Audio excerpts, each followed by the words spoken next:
Good morning, and Jumbo. I'm very excited to be with you this morning here live at the waterhole. My name is Kerry Dupree, and I'm looking forward to seeing what we can find out there on Live at the Waterhole. We've started in Salati, over in Kruger National Park in South Africa, with a herd of buffalo. They're looking very calm, very relaxed, very chilled on the side of the river. Nice, chilled morning.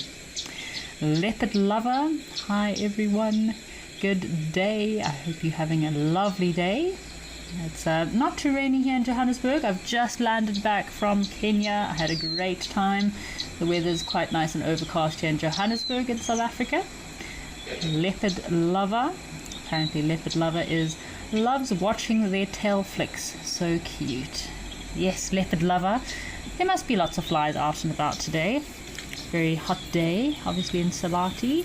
These buffalo have so many flies. It does attract lots of attention. So thank goodness they have tails to swish away all those flies. Just a reminder to send through your questions and comments. I'm dying to hear from you. Send us any information or anything you'd like to see today, you'd like us to look out for. It is always great to be here and great to hear from you. Jive Bunny, thank you for your comments. Yes, I had an epic time in the Mara. Sad to be back, but always happy to have been able to have a new adventure and explore some new territories. Talking about buffalo herds, I don't think I've ever seen buffalo herds so large as in the Mara. Some days we had buffalo herds of up to 200-300 buffalo. Almost impossible to count. So back in southern Africa, our buffalo herds are a lot smaller. This looks like some females and some sub-adults. So generally in southern Africa, I mean, we do get large buffalo herds, but I would say the average size of the buffalo herds I've seen in South Africa and Zimbabwe are anything between 30 to maybe 60, 70 individuals. We're deep into our dry season. You might get larger herds, so smaller herds that join up to form these very big buffalo herds, just for safety in numbers. Oh, look at this one buffalo. The sub-adult is just having a very long day, I think. He's had a busy week already. Look at him lying down on his side there, completely relaxed.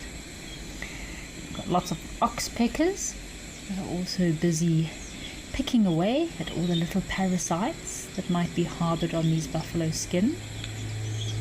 They are very helpful, getting rid of all your unwanted pests, but also I don't think I would enjoy having an ox pecker in my ear. Sometimes they really pick away at places they shouldn't. It must be rather uncomfortable. Imagine having an ox picker deep inside your ear.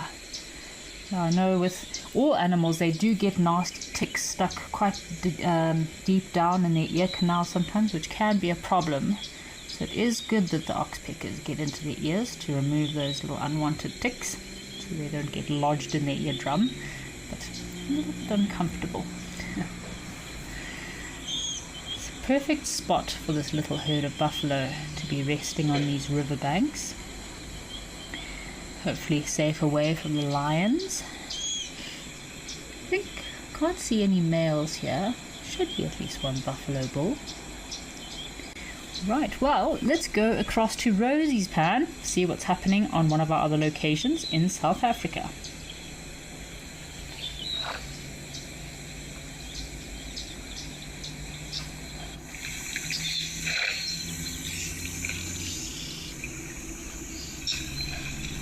Looks like we have an elephant coming down to the waterhole at Rosie's pan, also to have a drink. Oh, it's a female with a little one. The rest of the herd must be somewhere close by. Unusual to just see two elephants by themselves.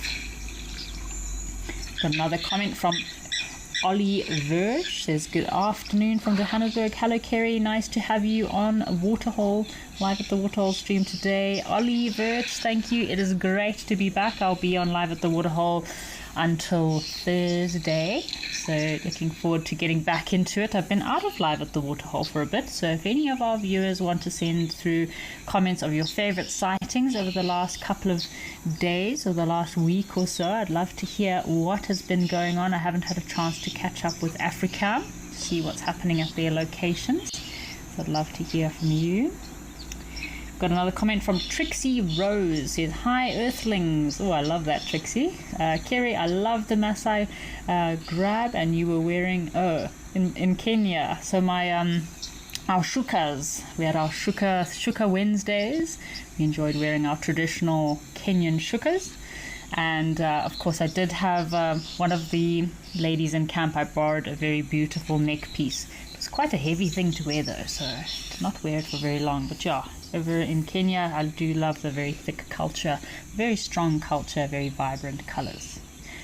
Mr. Elemental says, welcome back, Kerry, from Two Peoples Bay in Western Australia. Mr. Elemental, thank you for your comment, and I hope you're also not having terrible weather in Australia. I hope you're having nice sunny skies, not too hot, not too humid.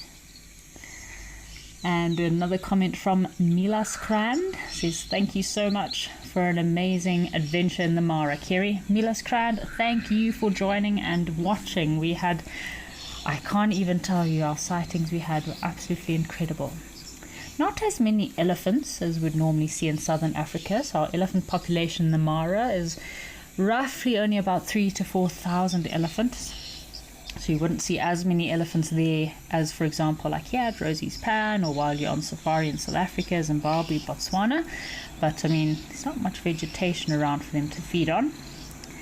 And also, yeah, limited populations also, it's not necessarily a bad thing. But I think in the Masai Mara, for its size, it has a perfect amount of elephants. You see this elephant cow, shame. She's not looking like she's in the best condition. You can see her ribs are a bit exposed here. They're also scratching about, looking to see if they can find any food. If there are no other elephants around, then I would suspect this is probably quite an old elephant cow. Sometimes they end up drifting away from the herd. It's not a very safe place to be. They're a bit vulnerable by themselves. Look how close she is to the camera. So got another comment from Kokpotso is asking, is this waterhole man-made? So Kokpotso, yes, we do have a lot of man-made waterholes here at Live at the Waterhole, or they're most likely, in most cases, they're pans that might be pumped by local waterholes. So yeah, incredible to have these pans out there for the animals, not just so that we can see them, but also a great water source. So we have another comment from Betty. Betty says, good morning, just a question. Did one of the rangers see a particular lion with a very curly mane? So Betty, I have not seen this very curly maned lion that you've sent through a photo of.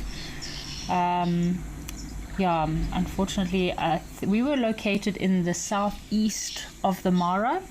So maybe this lion could be located closer to the Mara Triangle or further up north. So no, sorry Betty, I didn't see your interesting curly maned lion. Hello Ellies. You can see they're maneuvering their way through the rocks here. Elephants do not normally like to walk in horrible rocks, but as you can see here at Rosie's Pan over in Baluli Nature Reserve, there's not much food around for these elephants at the moment. The Real Shamwaris saying, what was your Mara bird list on, Kerry? So the Real Shamwari, I'm gonna have to, I've only just got back. I only arrived a couple of hours ago in South Africa, so I'm gonna have to work on my bird list. But Dominic, our resident guide in Mkewa camp and also camp manager, we went out on one last birding mission yesterday morning before I flew out of the Mara, and we got an incredible amount of birds. We got 120 birds in 5 hours. I got 15 lifers and Dominic got 4. And I mean, Dominic, he's an incredible birder. He's been in the area for many years, so for him to get a bird lifer, he doesn't get them very often. So to get 4 bird lifers in one morning, pretty impressive. The real Shamwari, I would recommend Googling the imperial eagle. That's one of the very special birds we saw yesterday, and very rare birds. And another cool one was a pendulum tit. We found a pendulum tit with its nest, very fluffy little nest in the tree, made of cobwebs and must have been fluff from seeds. Now actually, the pendulum tits, they make a false entrance to their nest to confuse predators like snakes.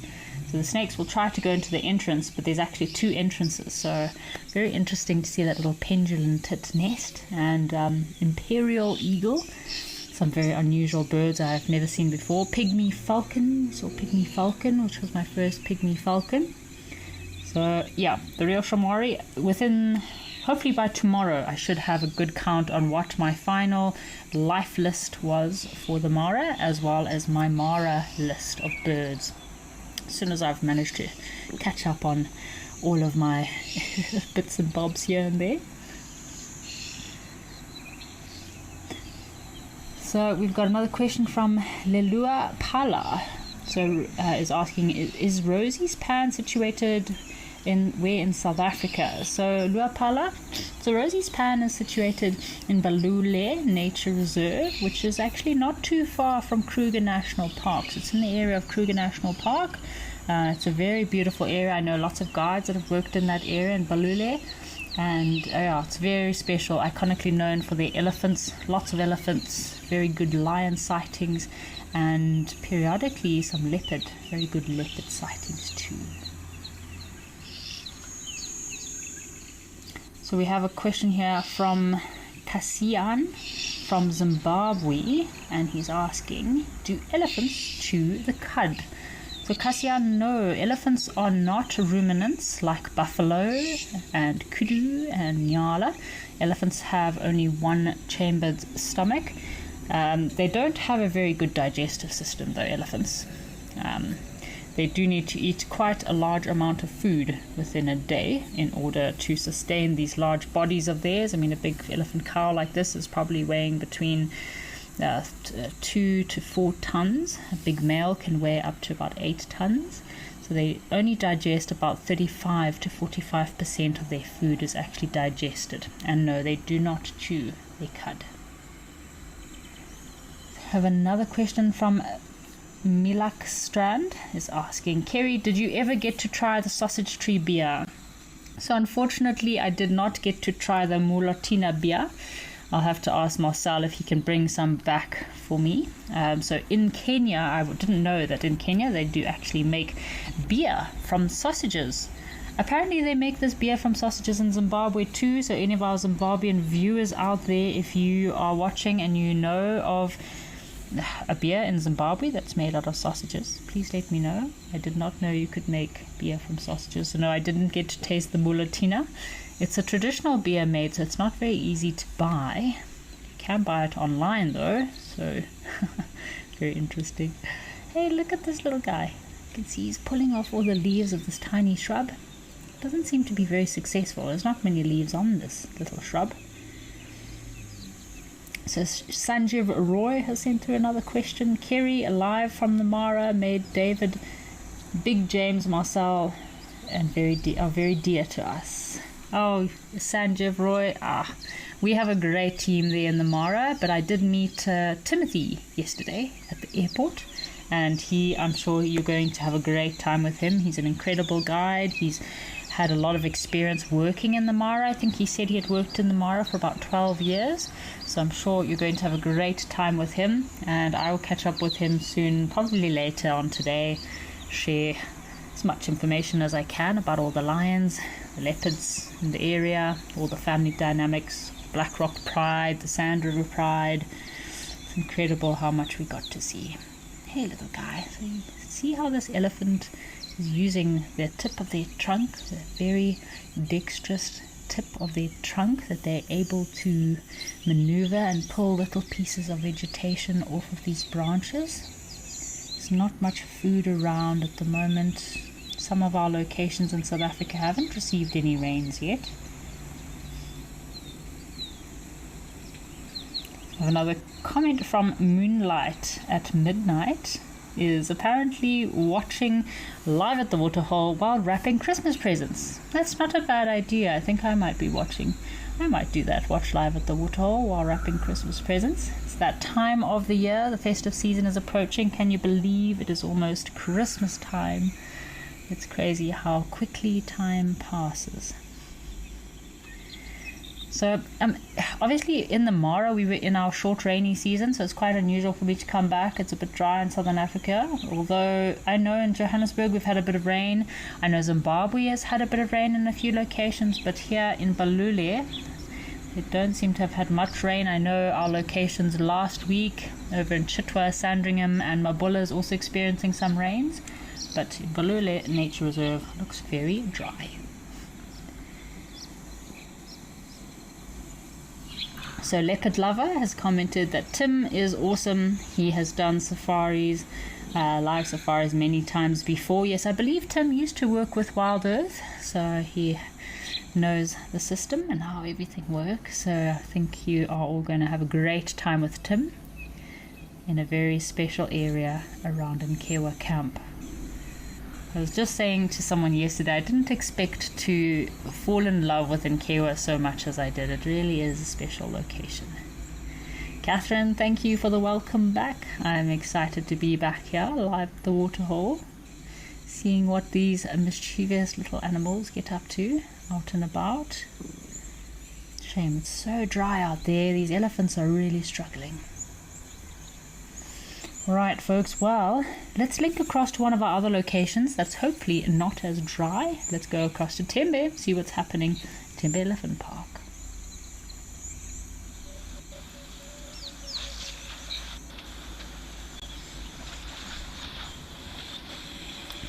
Wow, isn't that a contrast? Look at that. So Tembe looks rather lush and green. I know obviously Tembe has a very different climate, so Tembe does seem to be our only location that mostly stays green throughout the year. They do experience some rainfall throughout the year, so that does help to keep the grass green. You've got a nice big elephant bull giving himself a mud bath on a very hot Tuesday morning. So Milas Krand apparently loves the holiday season. Yes, I can't believe the holiday season is coming. Whew. The only thing I don't love about the holiday season is all the good food. It's great, but my goodness, January you have to pay for your sins. So much good food, all that Christmas food waiting for you, Christmas cake, Christmas cake, mince pies, all the delicious salads. Definitely is a time of the year where you eat a lot. Just like these elephants here at Tembe, it's lush and green, so I feel like here in Tembe they have a very festive time throughout the year. It's very nice and green compared to some of our other locations. I mean, look at those elephants over at Rosie's Pan. They're really struggling for food. There's these elephants here in Tembe with these beautiful sand forests. They have food mostly available throughout the year. Look, he had a bit of an itchy foot, this elephant bull. So these looks like 2 elephant bulls at the waterhole today. Maybe we'll have some more coming down later as it gets hotter during the day.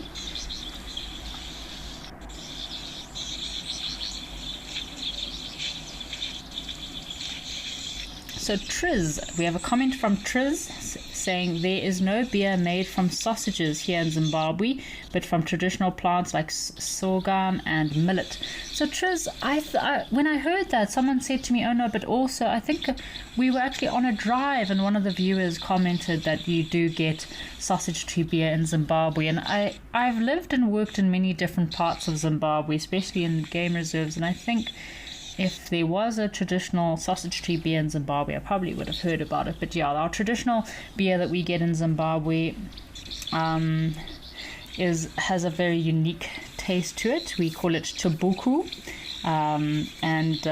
Yeah, it's fermented sorghum and millet as well as a bit of maize. It's more of a food drink, so it's very heavy, very dense in your stomach, and it's only sold in 1 liter. It's kind of one of those things you have to go all in.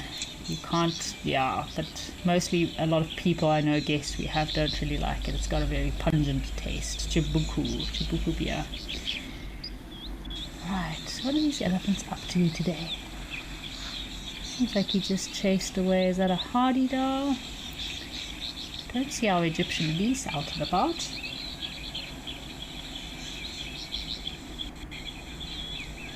So we've got a comment from Richard about the festive season. Good morning, Richard. Thank you for sending your regards. Apparently, you and your wife are going on a bush visit before you do all your Christmas shopping. Yes, sounds like a good plan. Get a nice break before the holiday season. Not too sure about our viewers watching today, but for me, I prefer to go away on holiday when everyone is working. I don't like being on holiday during the festive seasons when everyone is out there. I prefer it when everyone is at work, preferably middle of the week, when everything's quiet, no people around. You can have a great time. I think Tembe Elephant Park, when I went to visit Tembe, was also during the week. I don't think we saw a whole car we went for a full day drive, and the whole morning we didn't see a single vehicle. It was lovely.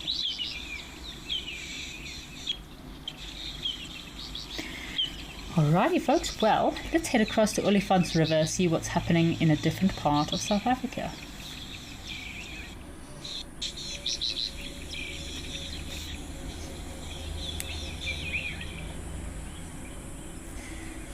Oh, looks like we've got a very nice close-up of a crocodile. Haven't seen crocodiles for a while. While I was in the Mara, there was only one little spot that we had one sub-adult crocodile, probably the same size as this crocodile. But the hippos moved into his little pond, so he disappeared. So I have not seen crocodiles for quite some time. This crocodile looks like he's also having a very relaxed morning. Not quite out of the water yet. Maybe the weather's a bit overcast. Look at those have a look at his skin. Such interesting skin with those scutes and scales. Very heavy armor that protects these crocodiles from all the other predators out there, as well as other crocodiles that might be aggressive towards them.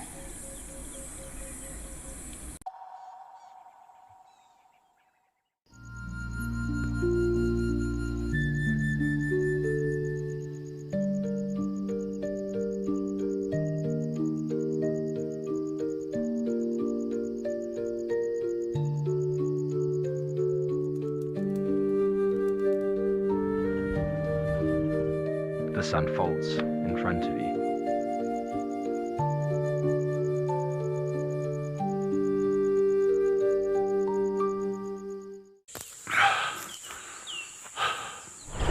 What does it take to handle the wild? Balance. Determination. Focus. Yaku!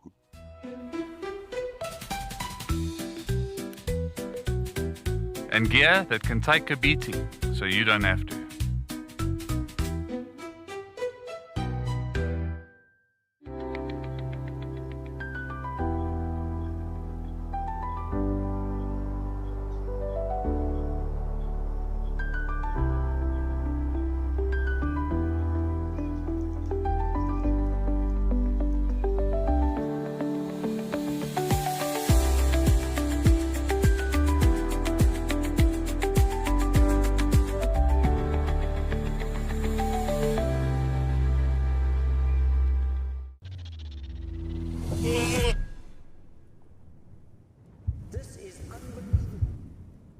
Oh, she's gonna catch it. Come on, Tommy! Watch this, we're about to see a kill.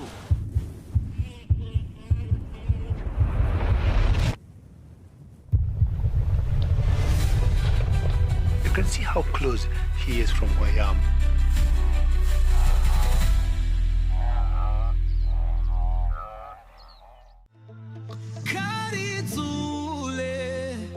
Chidzana na tsima ra ntumbuluko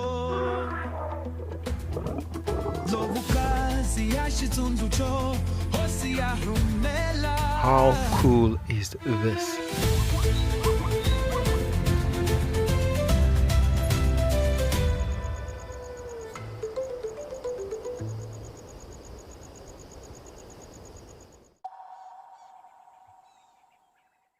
Above where their ear holes are, as well as their little nose that sticks out. And there is a bit of a formula that you can get an estimate on how long a crocodile is by measuring the distance between these coverts above his ear and the nose. But I'm a guide, so I'm not great with maths, but generally that can give you a good indication of the size of a crocodile if you cannot see its whole body.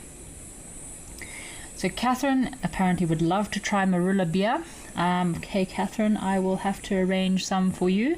I think every stint I've had at Juma, I've always brought some Marulas back and made my own Marula beer at home. I can't remember, I think Mabula. The last time I was at Mabula, I found a Marula tree. And I brought back about 3 kilograms of Marulas to make some Marula beer, but it is quite a time-consuming chore. It does take a while because you have to separate the shells from the fruit on the inside, and then you soak that. Apparently our MC team also needs some, so next time I make some Marula beer, I'll have to bring it into the MC team and we'll have to all try it together. But yeah, so you remove the outer shell from the actual seed itself with all the pulp. You leave that pulp fermenting for a few days in some sugar water with maybe like a cheesecloth over the top, and then you strain the remaining fruit and everything from that liquid, and then you have a lovely beer. Some people do 3 days fermenting, 4 days fermenting. It depends on the strength of the beer you would like. So yeah, there are lots of different methods. Some people use sugar, some people don't use sugar. It depends on your taste. But the Marulas can be quite sour, so some sugar is always welcomed. Wow, this crocodile is just very relaxed here. He'll be waiting to go out onto one of the banks to sunbask. Oop, there we go. Maybe he's going to move for us.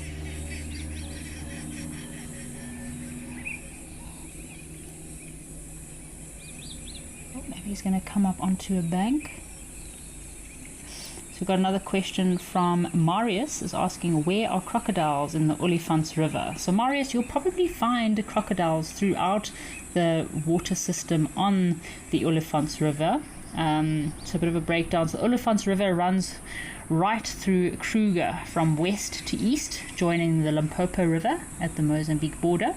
It is one of the prime crocodile habitats in this park, so you'll often see large Nile crocodiles basking along the sandbanks or floating near the river crossings, partially around the Olifants Camp, Balule area, Letaba River. But I mean, this is such a big waterway, so the crocodiles can move upstream, downstream. They can also be found near some of the camps, the dams, apparently even in the Blyde River tributaries. There are crocodiles, which is news to me. I didn't know there were crocodiles in the Blyde River tributaries. I will have to keep that in mind next time I go hiking in that area.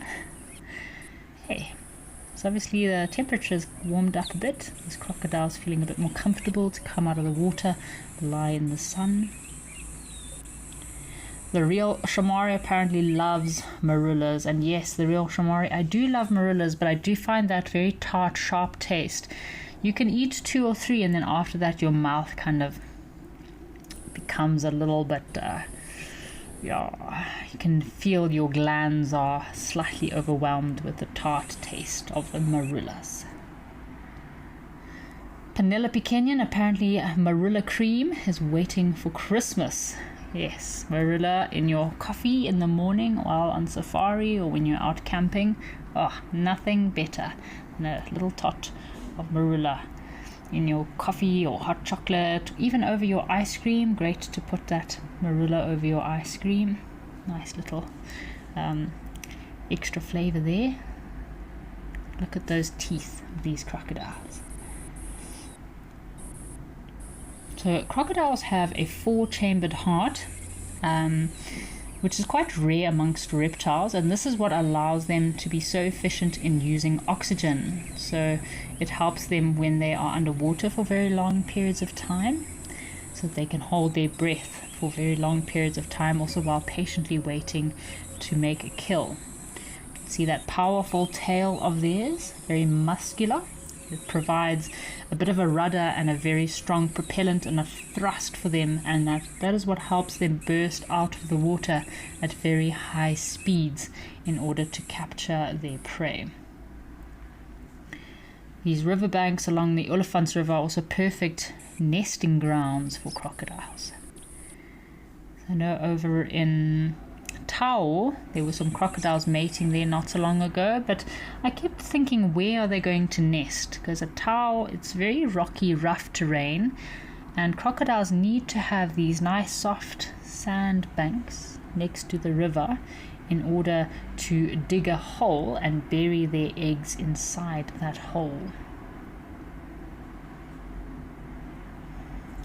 Leopard lover, so leopard lover's commenting, I wonder if there's a tame crocodile on Earth. What that would, well, it would be pretty crazy, leopard lover.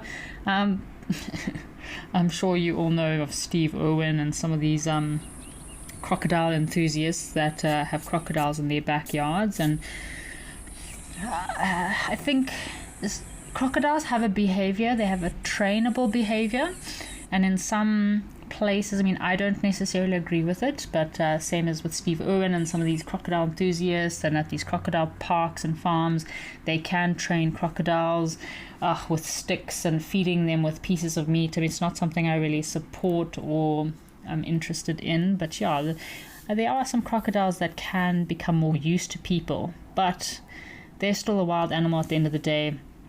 If you make a mistake, something happens, they'll still take a chance, they're still opportunistic, and some of these guys, they take their little kids and they're feeding their big crocodile, their alligators, especially in Australia. Oh, they love to have crocodiles as pets, but I never trust a pet that could take a limb or kill you. It's never a good pet to trust. And these crocodiles are very formidable predators and always opportunistic. So I always say you can take a wild animal out of the wild, but you can't take the wild out of an animal. Alright, let's head across to one of our other locations and see what else is happening out there today.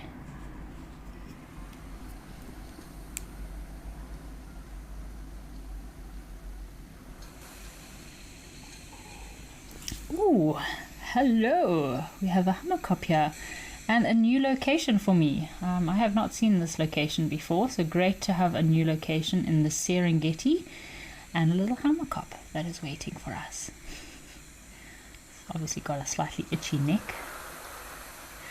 And Maxine over in Mabula had quite an epic sighting of a hammerkop. So it's a hammerkop's nest that I do know of, and I saw hammerkops building or working on that nest a few months ago, and Maxine found an owl that had taken residence in one of these giant hammerkop nests. So it's amazing that these hammerkop can make incredibly large structures, massive nests.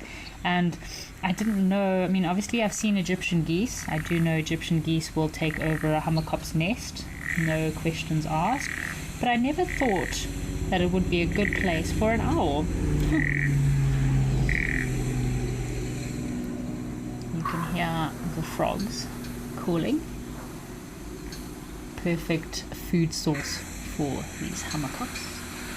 I always joke that I think hammerkops have some sort of French descent because they love their frogs. So generally these enormous nests that these hammerkops construct can weigh up to 50 kilograms or around about over 100 pounds. Some of these nests are large enough to even fit a human child inside the nest, so about 1.5 meters or up to 5 feet in width. And they build these enormous nests with thousands of sticks, mud, grass, and even reeds to help it all stick together, generally placed in the fork of a tree. The birds will line their nests or the interior of their nest with soft material like grass, leaves, and mud. And then you can sometimes find the hammerkops at the top of their nest doing their little mating display. It's quite an interesting display. The male will jump on the female's back. They make a bit of a interesting sound. See his hammer-shaped head. Very nondescript brown birds, and hammerkops I think are very much underappreciated birds because they are quite entertaining if you watch them for a bit. I've got a call here from a hammerkop that I'm just going to play for you.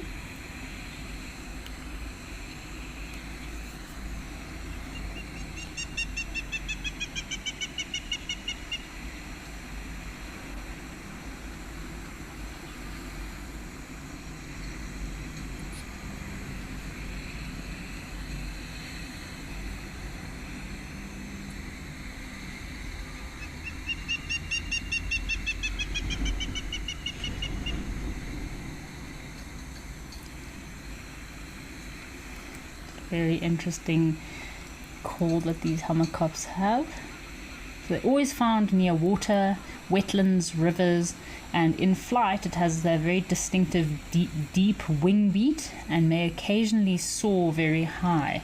So sometimes you get confused, oh, what bird of prey is that? But it could actually be a hammerkop. But they don't have as much of a long neck as predatory birds have. So a much shorter neck.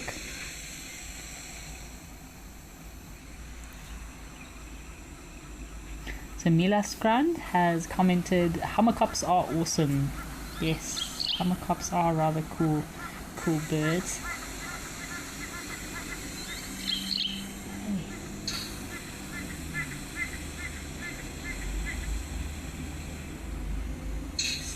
Sitting there very comfortably.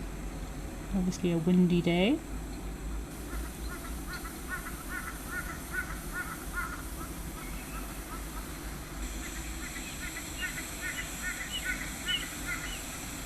So Lady Macbeth, yes, this hammerkop has been very cooperative with us.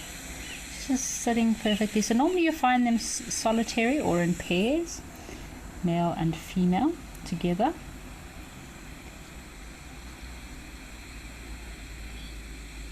You can see a very prominent bill, perfect for catching frogs. So they'll eat anything between frogs, little fish. I've seen them feeding or scavenging around, and elephant dung as well. I've seen them eating insects too, so they have quite a variety of food that they like to feed on. So Ellie PR, yes, as I mentioned, hammerkops are very much an overlooked bird. They're very brown and blend into the environment, so I feel like people don't always pay attention to them. But if you watch them, they're quite entertaining. The way they hunt, they're like, I call them the DJ bird because they'll walk in the water and they'll shuffle their feet from side to side like a DJ on a turntable, and they're trying to disturb any fish in the water. Obviously their mating display is quite intricate. They like to sit on the backs of buffalo too, near the water, and I've actually seen in West Africa hammerkops hunting off the backs of buffalo.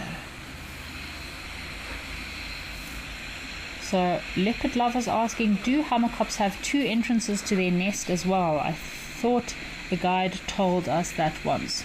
Leopard lover, I've only ever seen one entrance to the hammerkop nests I have seen, but some bird species, as I mentioned the pendulum tit earlier, they will have a mimic entrance. So they'll have like a fake entrance so that it might attract predators to that entrance instead of coming to their main entrance. So it's a bit of like a decoy, should you say. So I wouldn't be surprised if some hammerkops nests might have two entrances, but also remember that hammerkops will use the same nest year after year, and I have seen hammerkops using and rebuilding other hammerkops nests. So maybe the old entrance or the old nesting position was not well maintained, so they could make a new entrance and build a new little nesting site within the actual big structure itself.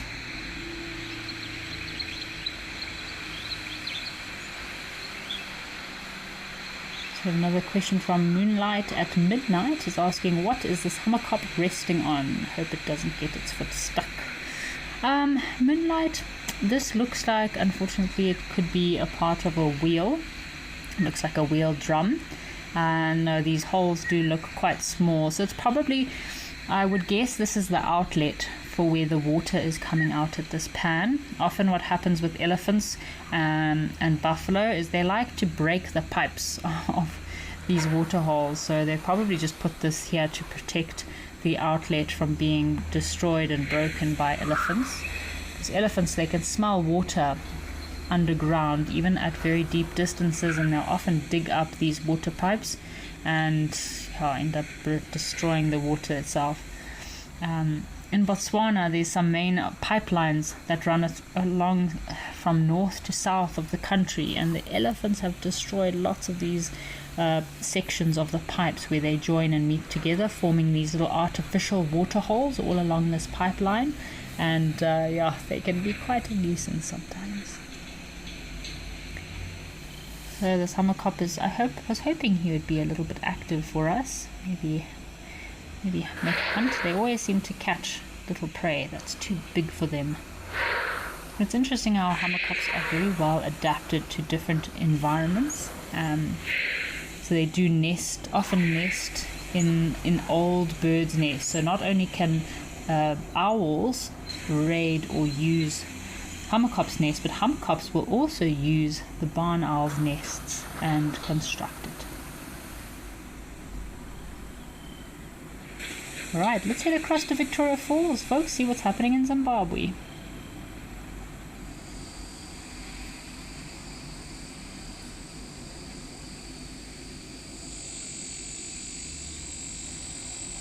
Ooh, welcome to Victoria Falls, Zimbabwe, and one of my hometowns. We've got a marabou stork who's looking rather impressed with his day.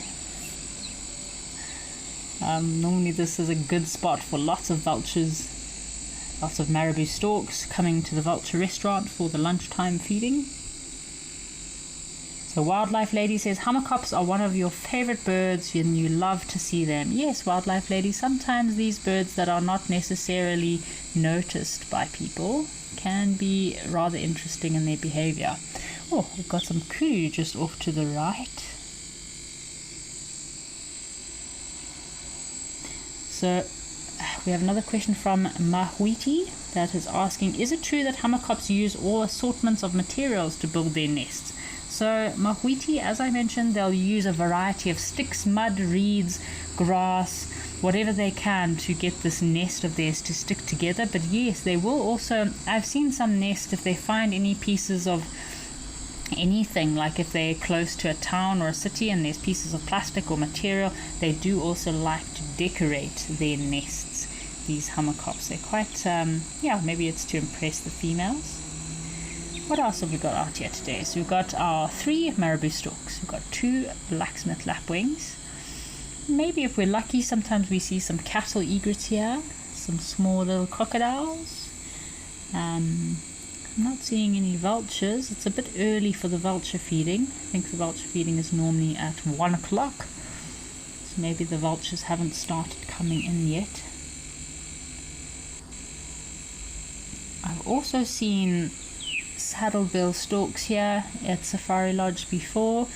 When the storks move through this area, you do get them coming and having a drink at this little pan. There's some nice trees to roost in that are close to Safari Lodge, so it'd be cool if we could see some black storks.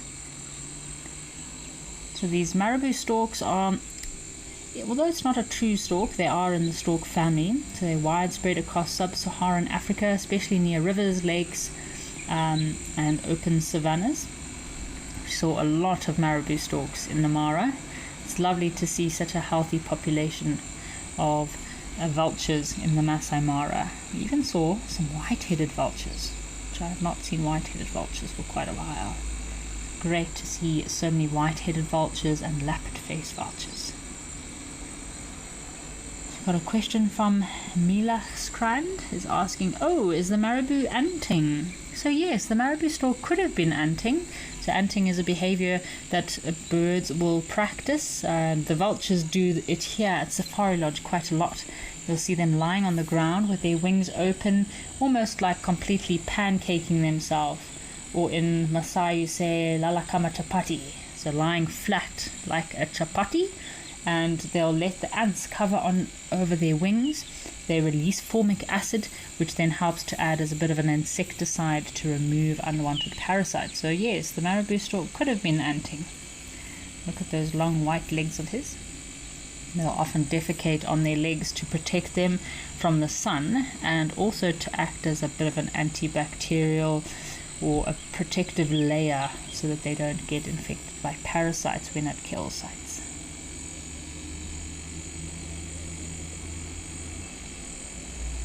So Mila Scribe is saying that the spot has really greened up. Yes, I believe they have had some rains the last week in Zimbabwe from Victoria Falls, also in Wangi National Park. They've had their first rains of the season. Oh, I love the first rains of the season. That nice fresh smell. Oh, it is the best thing.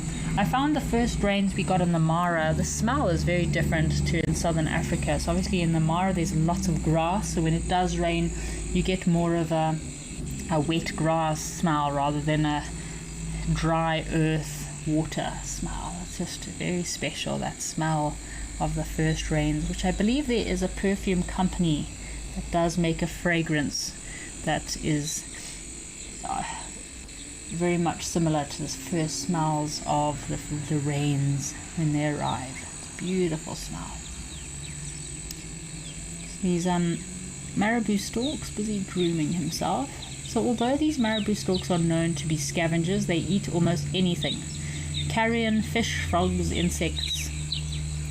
Unfortunately they can also be seen at dump sites, so they can be quite a nuisance, these birds.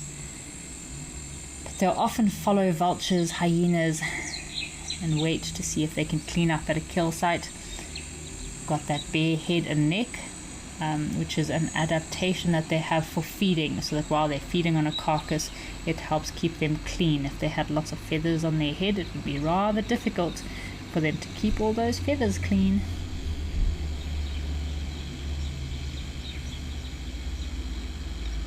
So Spas Inkov, thank you for a comment. Spas says, hello Kerry, welcome back to Live at the Waterhole. I hope you didn't miss much. Great to see the marabou stork and the blacksmith. So Spas, if you're just joining us now, so far we've had a crocodile over on the Olifants River. We had some elephants at Tembe, another elephant over at Rosie's Pan. So yeah, we've had elephants at most of our locations. So lovely to see so many elephants around. So Spas is asking, I hope to see Wangi cameras today. How would you rate your journey in the Mara? What were your highlights and what was your favorite moment there?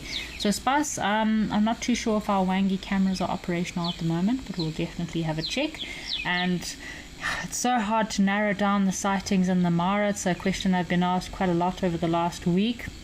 But I'm definitely going to have to say one of my favorite moments was our morning with Kazuri, the female leopard, in the early morning light with water, dewdrops, fresh early morning, and all the cobwebs were glistening and glowing in the sunlight. That was a very special moment with that incredible leopardess. We also had some great times with Kipapeo, Kazuri's daughter, up in a sausage tree. She had killed a reed buck. But then again, I cannot forget my time on the Sand River with those Sand River lion cubs, the sub-adults and the new cubs as well. Man, we had some incredible times, myself and Big James, and saw some amazing things. But then again, we also had some incredible hyena sightings. So we had one sighting of these hyena clan where we were surrounded by about 15-20 hyena. And I don't know what the family politics was in this hyena clan, but there was at least 3 to 4 individuals that had missing ears, and one hyena was completely missing all of its ears. So yeah, crazy to see a hyena with no ears at all. It kind of looked a bit like a seal. So once I've caught up on my editing, I'll probably post all those pictures on Instagram. But you can also go and have a look on the Wild Earth Instagram. They've been posting a lot of little short clips and highlights, which are really awesome to watch. Alrighty folks, well, let's have a bit of a change of scenery and link across to Stony Point in Cape Town and see what those penguins are up to.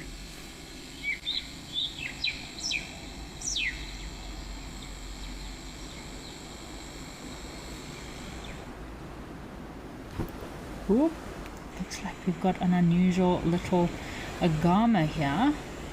I don't know what this could be. Is he an agama? He could be an agama or some sort of plated lizard.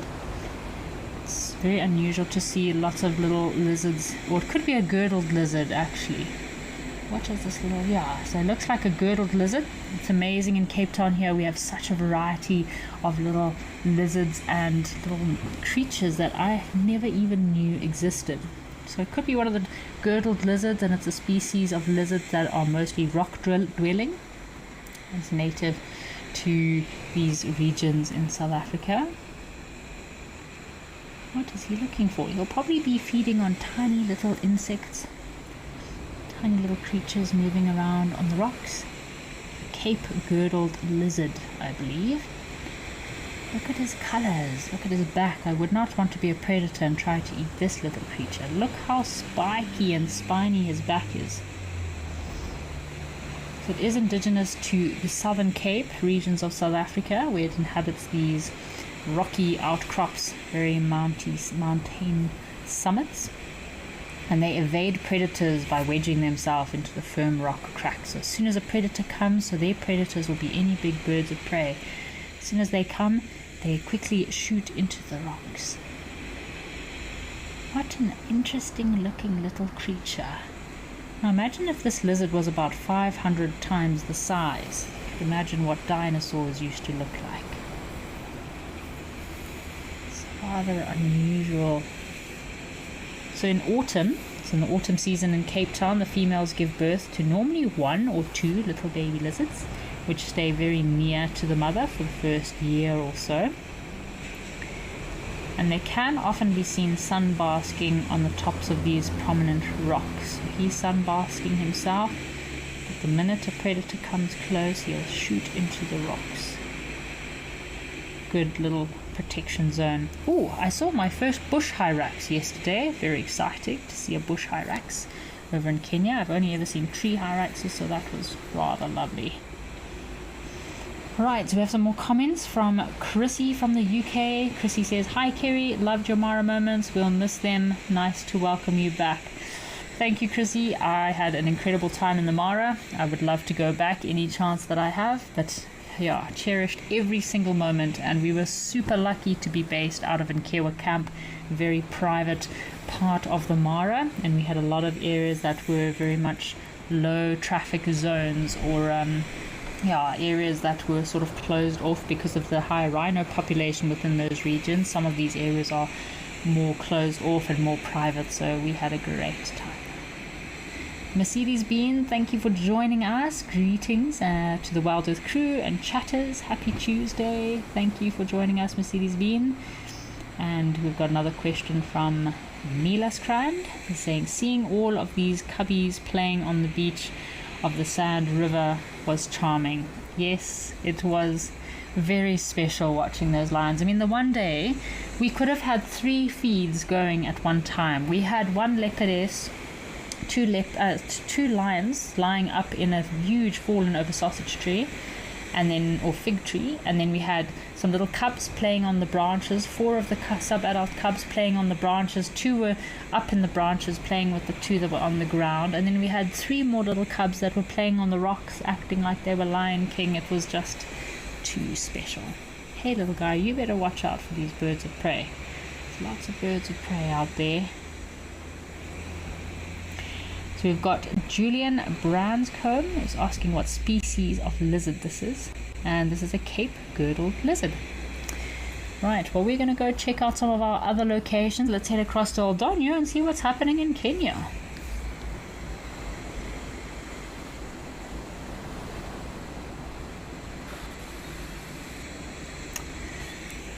Welcome to Oldonyo, everyone. Talking about Kenya. We've been chatting a lot about Kenya this morning and my time in the Masai Mara. So we are now watching our camera from the Masai Mara, or from Oldonyo, closer to the Masai Mara.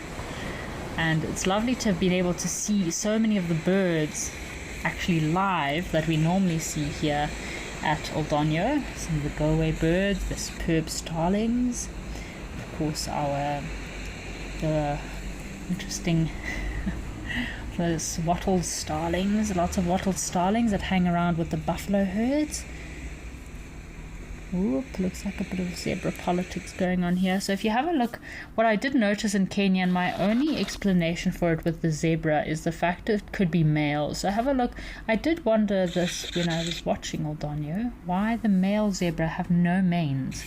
I did see it was quite a prominent feature in a lot of the manes of the zebra in the Masai Mara as well, and the only thing I can think of is that it's probably because the males so much competition and they fight for space. So the males, when fighting with one another, they do end up biting each other's necks a lot. So if any of our viewers do have a suggestion as to what you think is the reason behind the male zebras or stallions in Kenya not having manes, I'd love to hear your thoughts. But my only thought that I could think of, because it's normally only males, and you can find the more dominant males have very short manes. I mean, look, we have 2 male zebras or 2 stallions here with completely no manes at all.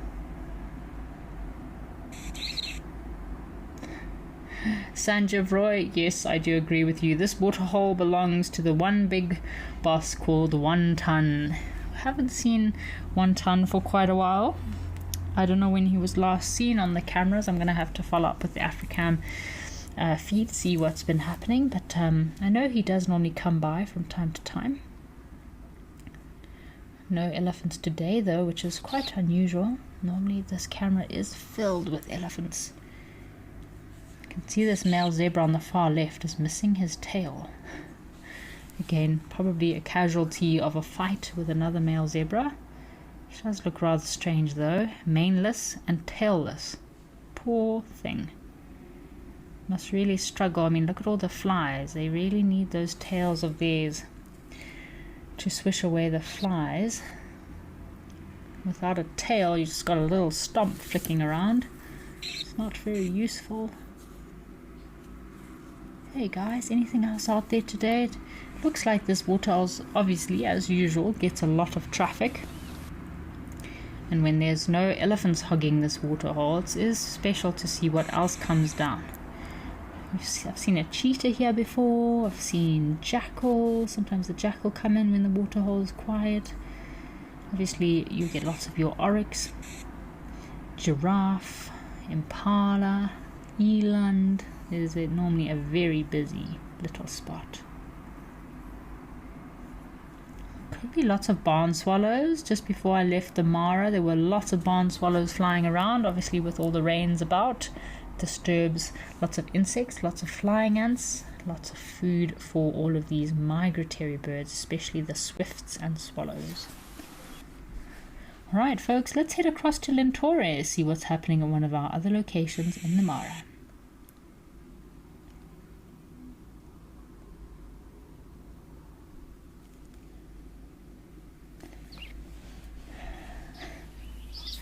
Oh, look what we have here. Some baboons. Can never go wrong with finding a baboon on safari. They're always lifesavers, rather entertaining creatures. So it was great to see these olive baboons for the first time. It was a mammal lifer for me. Now, olive baboons are, even though they're very fluffy and furry, they look, to me, I thought they looked bigger than chukma baboons, but apparently chukma baboons are quite a lot larger than these olive baboons. Chukma baboons are probably about 15 to 20 kilograms bigger than your olive baboons, but olive baboons are very fluffy, very furry, but they still have the same social structure. You know, 1 or 2 males with a troop of females. They still have very similar behaviors. You can see a very kinky tail here. Those tails in the baboons are super important, not just in dominance but also for balance while they're climbing about in the trees.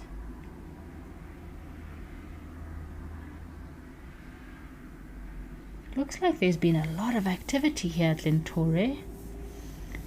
There used to be a thick bushy area just off to the right here. Nice little thorny bushes. Oh, actually they're still there. Oh my goodness, okay, I guess the grass has just been flattened.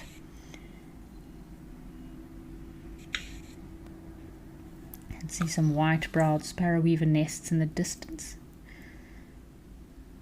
What are these mischievous baboons thinking about?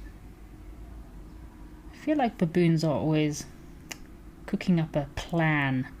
Mischievous little plan to do something naughty. It doesn't look like they've had much rain here over in Lentore. It's looking quite sparse. Not much grass cover.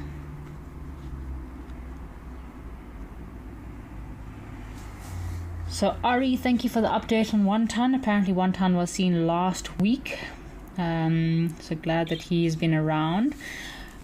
Maybe our viewers have more info, but just from my experience with being on live at the waterhole, it seems like if he's in the area, you might see him every 7 to 10 days. But then sometimes weeks go by and you don't see him. But it is always lovely to see that incredible big elephant tusker over in Oldonyo. These baboons do have to be very cautious, very alert when coming down to a waterhole. It's a perfect place for predators to sneak up on them. It's quite a big troop of baboons moving through. So they'll be foraging, looking for food. I do love it kind of mid-morning and middle of the day when it gets hot. You'll see these troops of baboons do slow down a little bit, have a bit of rest time in the shade, spend a lot of time grooming one another. No hummerkops today. Sometimes, if we're lucky, we have a hummerkop or two at this waterhole. And this is the place I saw my first bare-faced go-away bird, actually, over at Lentore. I mean, can't really tick it off your list unless you've seen it, like I've now seen it in the Masai Mara, but yeah, one of the birds that really intrigued me and I was excited to see. Alright folks, well, let's head across to one of our locations in South Africa, see what's happening at Tau Lodge.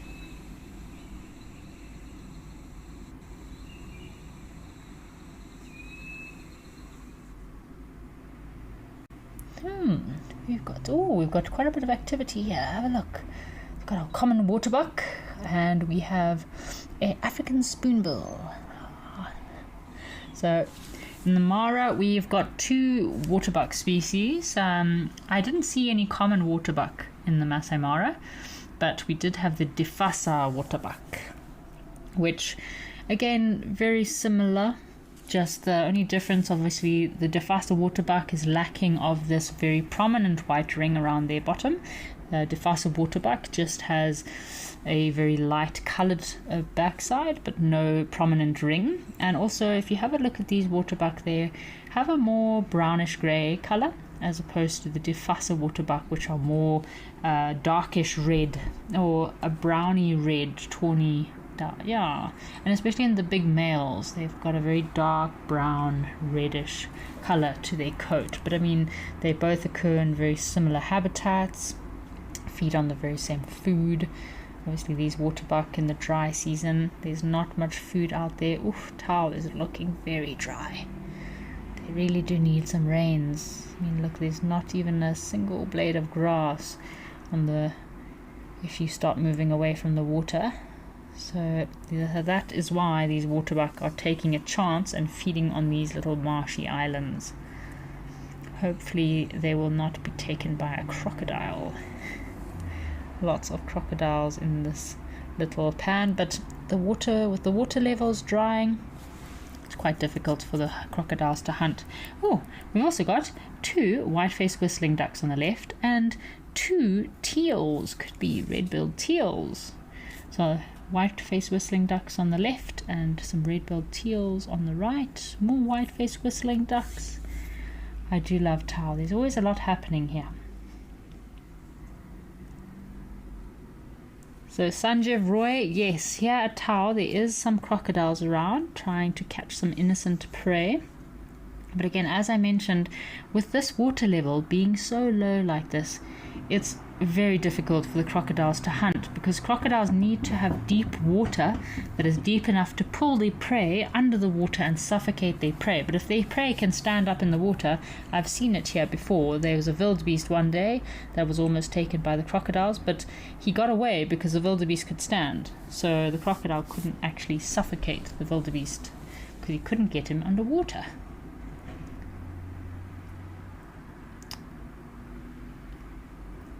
We have another question from Cassian from Zimbabwe, asking about the gestation period of a baboon, which is 8 months. Alrighty folks, well, let's head back across to Victoria Falls, see what's happening in Zimbabwe at Safari Lodge.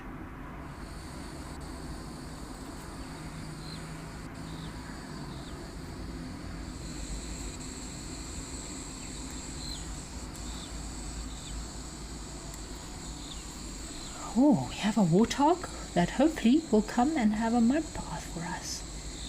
Well, he looks like he's already been in the water. So Lady Macbeth says, good lunch for the hyenas is in my view. Yes, Lady Macbeth, yeah, those hyenas will have a good meal. And we have a comment from Catherine about our zebra in the Mara or in Kenya that I was a bit confused about with no manes, and apparently there is a subspecies of plain zebra in northern Kenya called the maneless zebra. Maybe the subspecies mixed with the Grant zebra at one point in history, and now the maneless gene is still present in the Mara population. So thank you very much for that info, Catherine. I was rather confused because it makes a bit more sense. And yeah, always grateful for comments and questions. We learned so much. It just really baffled me. I just couldn't put together why these male zebras had no manes. Got our little warthogs. It looks like a female warthog. Oop, no, it is actually a small male. Have a look. You can see the 4 warts or 2 sets of warts on his face there. So females only have 1 set of warts. Males have 2 sets of warts. It looks like he's trying to chomp on some of this nice fresh little green grass. I can tell you, this weather here in Victoria Falls, I love being in Zimbabwe and Victoria Falls during the rainy season. I would much rather be in Wangi National Park for the first rains because it's less humid.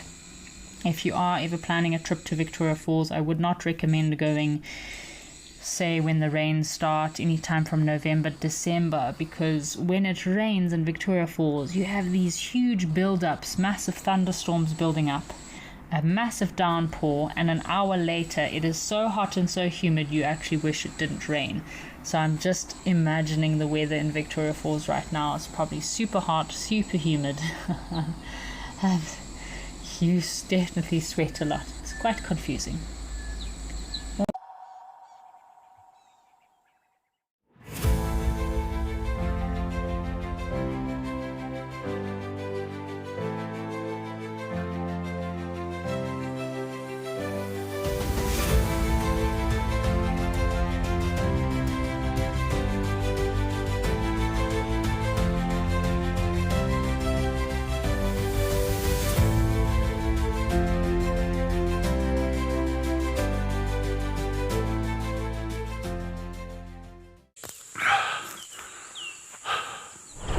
What does it take to handle the wild?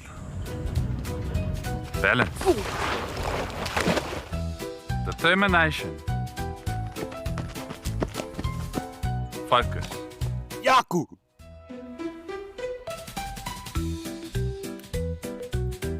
And gear that can take a beating so you don't have to.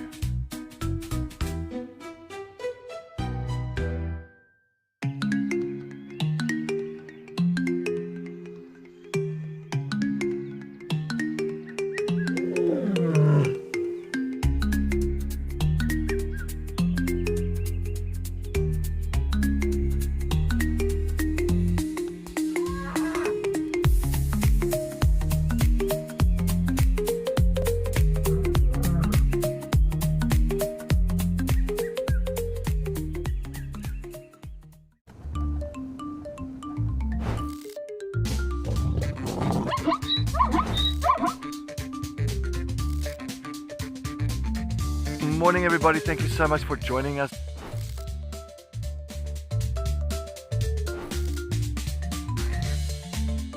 Wow, that was amazing, everybody.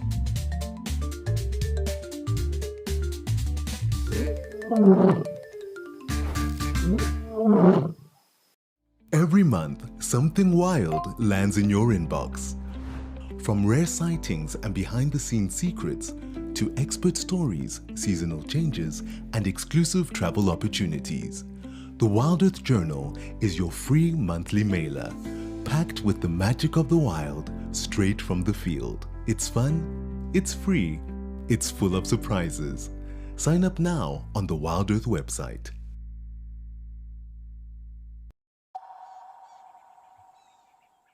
Not too many predators in that area. I'll have a look. Interesting how these warthogs have modified to be able to feed that way. Oh. So I think we'll have a bit of a quiet moment now, folks, while we enjoy watching this warthog having a mud bath.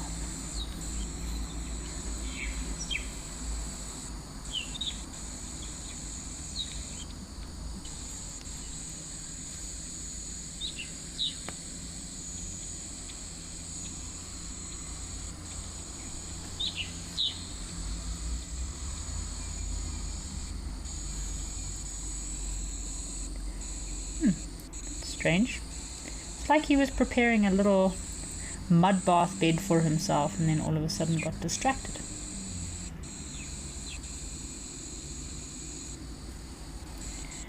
Joanne Mello, thank you for your comment. Happy Tuesday. I hope you're having a lovely Tuesday. Alrighty folks, well, I don't think our warthog is going to do too much, so let's head back across to Oldonyo, see what's happening over in Kenya.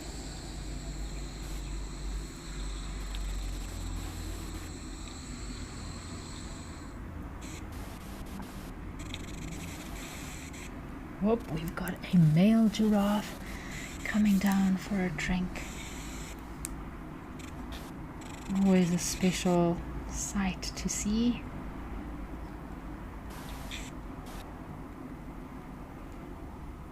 It is so lovely sometimes also just to see this waterhole. I know we love elephants, but they do really take up a lot of space.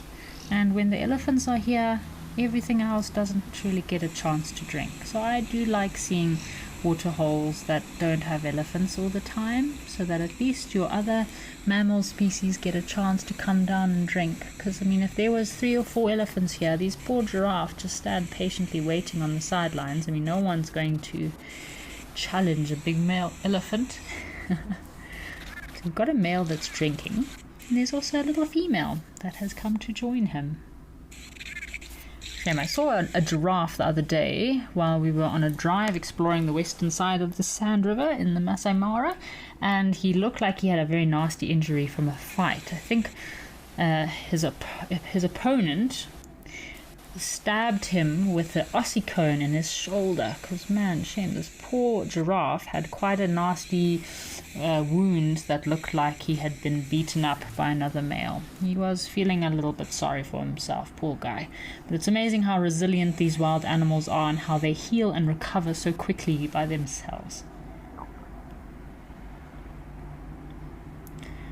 So LEPR, yes, this is a lovely view. We've got giraffe, we've got blue skies, lots of clouds. What a lovely view we've got here. So Ronald, apparently this is your favorite animal, is a giraffe.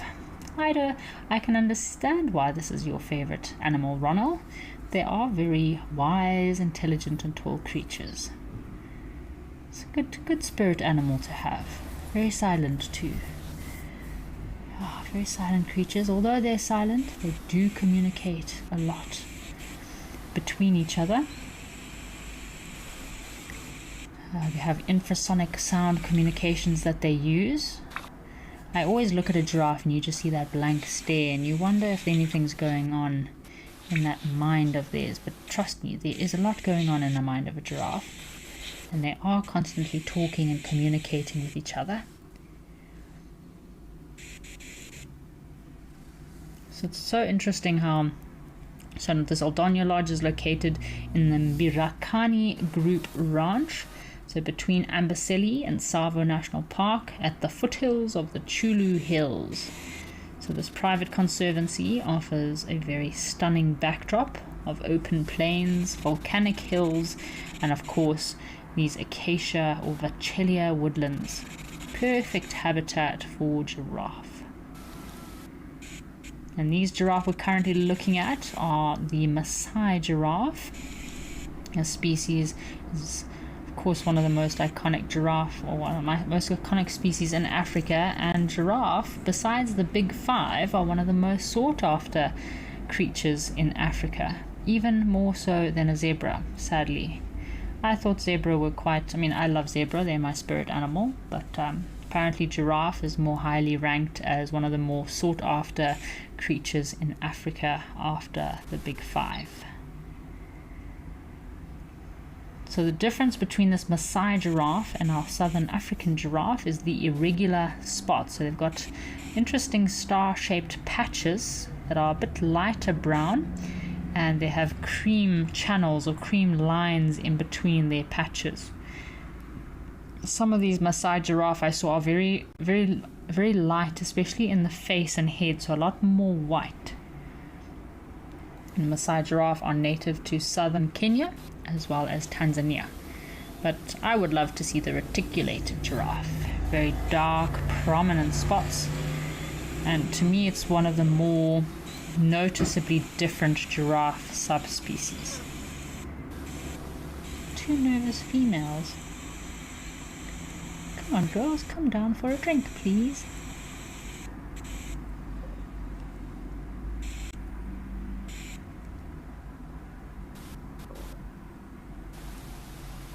Seem to be rather nervous, these girls. So giraffe are normally quite skittish and nervous to come down to a waterhole. I don't blame them. They are very vulnerable when they're bending down in this very unusual downward facing dog position that they use. But yeah, so they do have to be very cautious. There's no predators around.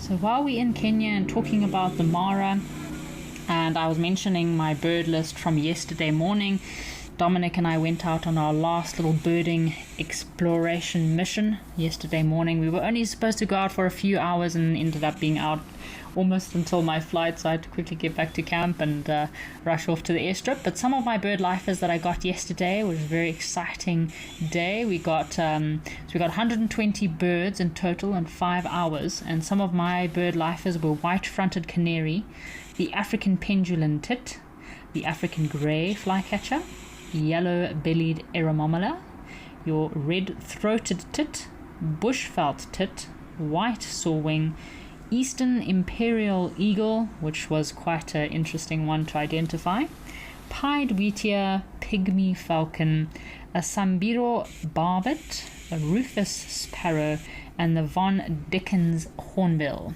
which looks very similar to the red-billed hornbill, although it's got a lot more interesting markings, and also the female is only black. The male has a red bill in the Von Dickens hornbill.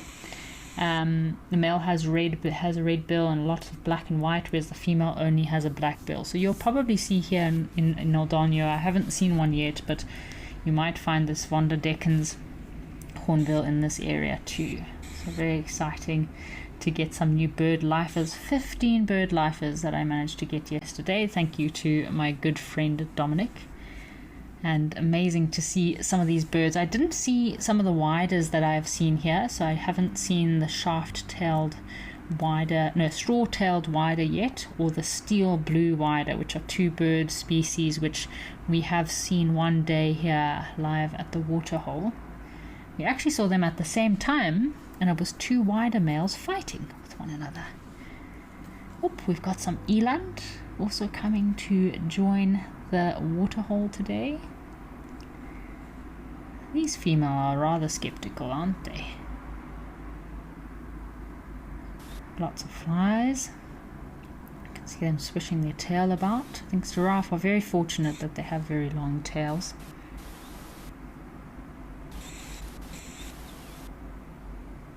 Very timid creatures, these giraffe.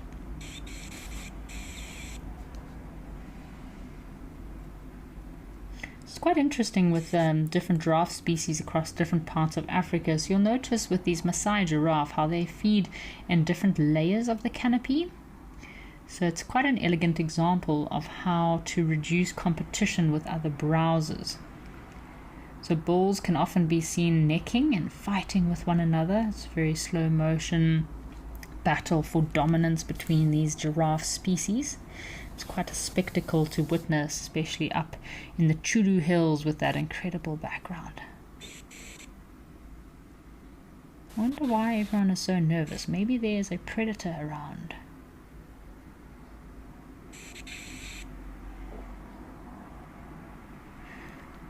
So while we're here in Old Donyo, it's quite interesting how Old Donyo actually sits within the greater Amboseli ecosystem, which is a keystone area for giraffe conservation. So lots of work is being done in the conservation of these giraffe within this region.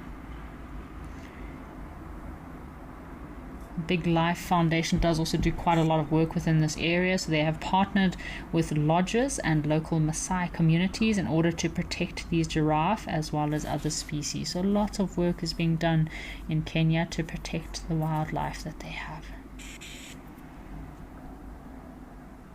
Come on girls, come down for a drink.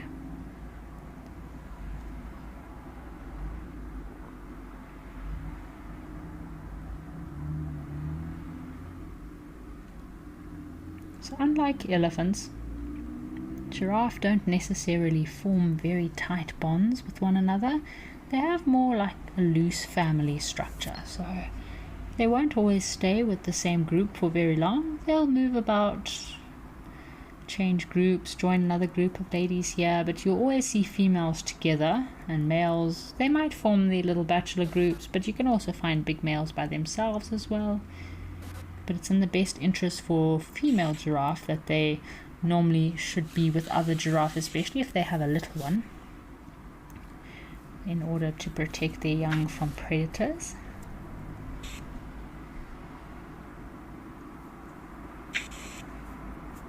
So interesting why these giraffe have their heads down like that. So giraffe have incredibly large hearts.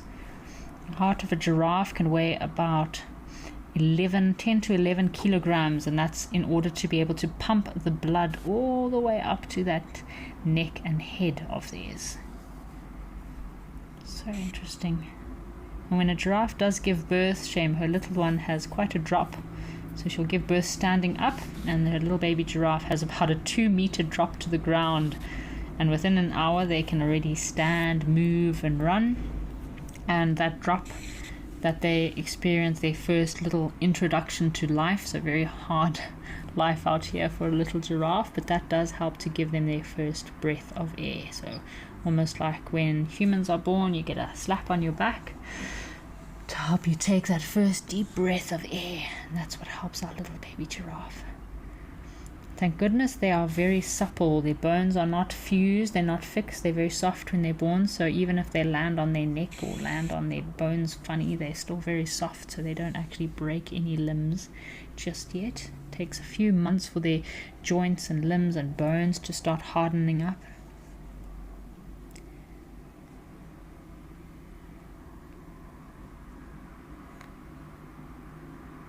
I feel like these giraffe suspect some foul play somewhere. They're like, no, it's a trap. We don't want to come down to have a drink. So they're quite unusual creatures to photograph, giraffe, I must say. But the photos I love of giraffe is when they're bending down and having a drink of water. You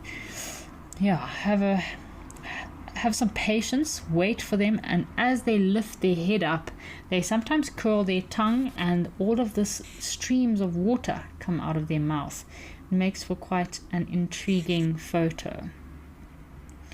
So yeah, you just set your camera on a very high shutter speed so you can catch all that movement, all that action, and the minute their head comes up, you just have your camera on a burst and take as many photos as you can. Locking onto the giraffe's eye, and you get quite interesting photos of these giraffe with the water splaying and their tongue doing very strange things.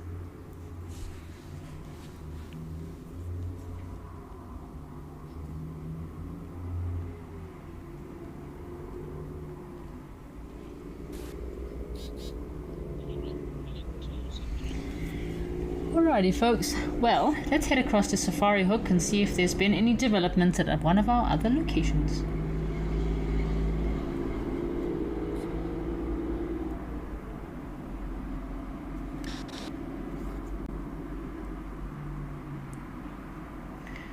Wow, look at all of these zebra at Safari Hook. Isn't this crazy?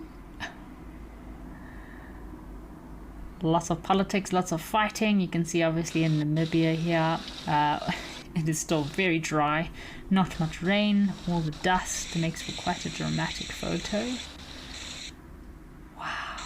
I was going through all my images yesterday as I was traveling from the Mara, and I got some amazing photos of zebra on the banks of the Sand River that I didn't think were too great, but I just kind of took a bunch of photos. All these zebra I've never seen in my whole life. I don't think I've ever seen so many zebra, wildebeest and buffalo. It's crazy, crazy, crazy. But yeah, amazing to see all of these animals together and be able to partially witness some of that incredible wildlife. The spectacle, seeing all of these migrating zebra and wildebeest moving across from the Masai Mara into the Serengeti. So of course we do have these local migrations or smaller migrations in southern Africa, more so in Botswana. Our wildebeest and zebra also moving across from one region to the next in order to follow water sources as well as food and grass. LEPR, yes, this is such a gorgeous view, isn't it? And we do also have a wildebeest. A brindled gnu, slightly different to the wildebeest species that we get in the Maras. In the Masai Mara we get the eastern bearded wildebeest as opposed to the brindled gnu. So the differences besides distribution, the eastern bearded gnu obviously has that rather prominent and white, very, very prominent white beard just below his chin. Joanne Mello, this is a busy waterhole. So we were talking about elephants earlier and how elephants can be waterhole hoggers. They like to hog the waterholes, but same with the zebra. Zebra can be quite aggressive, and they also like to hog the waterholes. You can tell there are no crocodiles here because the water zebra are quite far in the water there. Sometimes we're lucky at this waterhole to get some unusual birds. I've had black storks here before. We've had cormorants. We've also had some herons. I think it's a bit of a quiet day today. I don't know how these water birds do occur here because there's not much water in Namibia. It's probably... Oh, what have we got? Oh, Egyptian geese. I thought we might be lucky with some shelled ducks. I do love the shelled ducks. Egyptian geese are not my favorite birds. But, yeah, lovely to see. My first sighting ever of shelled ducks was in Namibia, close to Ukukuyu. Very cool to see those shelled ducks. Although they do sort of resemble Egyptian geese, but then the males and females do have quite a prominent difference in the colors of their heads and faces. Shame. Off the zebra go, so they've had a good drink now, and now they will mission off to find somewhere where there is grass available for them. Shame. There's not much to eat out there for these zebra. It's very dry, very dusty. I mean, in some parts of Namibia, the annual rainfall, to give you an idea, is between 200 to 300 mils of rain. And on one of my trips last year to Namibia, they said their rainfall for 2024 was, in some areas, they only got under 300 mils of rain for a whole year, the whole season.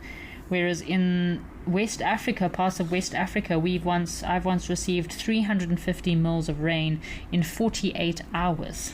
You can imagine all of that water, whereas Namibia, maybe 350 mils if they're very lucky, within a year. Very dry, arid regions.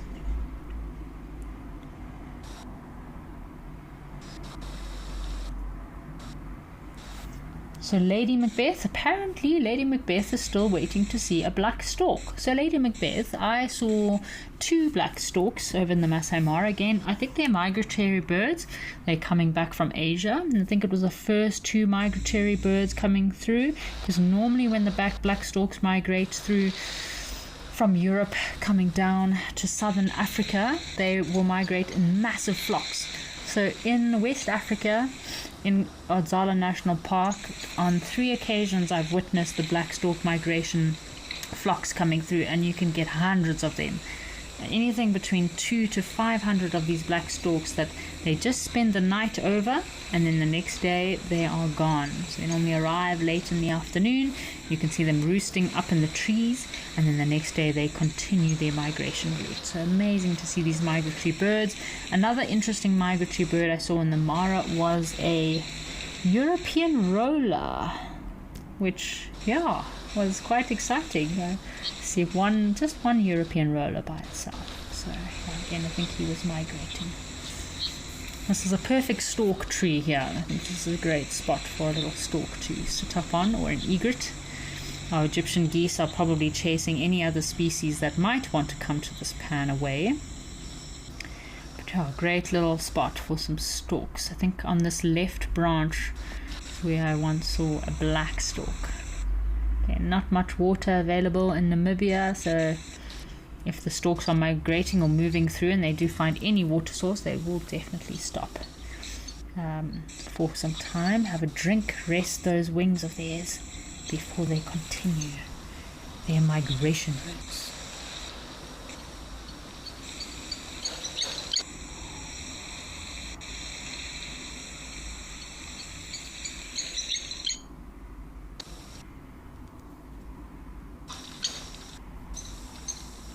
Oh, we can hear some blacksmiths. Where are those blacksmiths?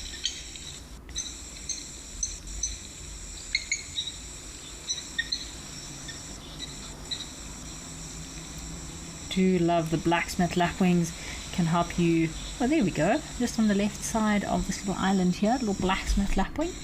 I saw some Senegal lapwings also in the Mara just before I left. So more common species of lapwings you'd get in the Maras, obviously your crowned lapwings and your wattled lapwings, which I've also seen here in Safari Hook. I wonder if they get little Temnix courses here in Safari Hook. Probably. Great. Always a good little alarm system to have these lapwings if you're ever at a camp with a waterhole in front, and if you hear these lapwings vocalizing at night, you know there could be a predator close by. Oh, looks like we've also got some springbok that have come down to the waterhole as well. What other birds do we have out there?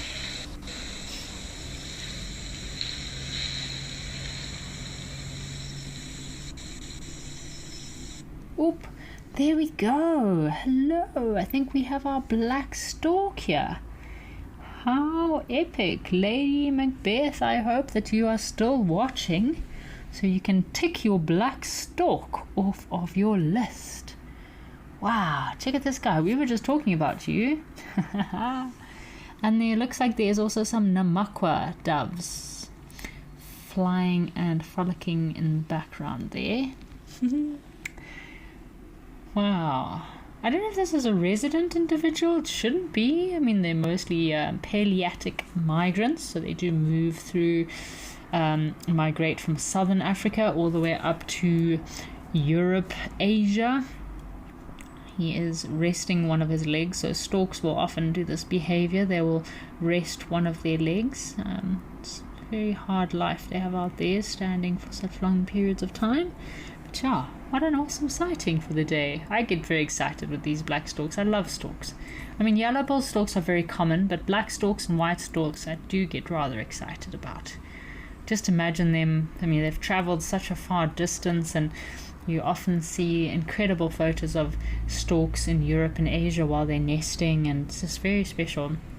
This is a great time for them to migrate down. And in some of the game reserves I've worked in South Africa, especially reserves that might grow and cut their own grass for any of their wild animals, you'll see these storks, black storks, white storks, and yellow-billed storks will follow these tractors So you can see lots of the stalk activity. Oh, there's our Namakwa dove. Looks like, is that a female Namakwa dove? Having some good birding here.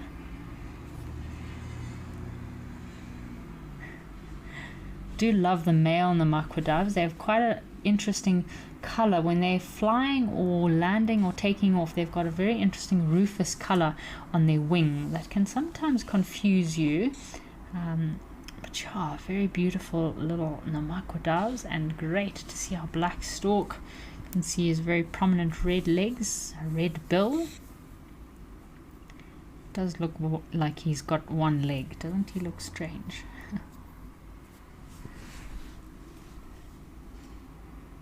Oh, he's giving himself a bit of a groom. There's not much food here for these black storks. I do wonder what they eat in these areas.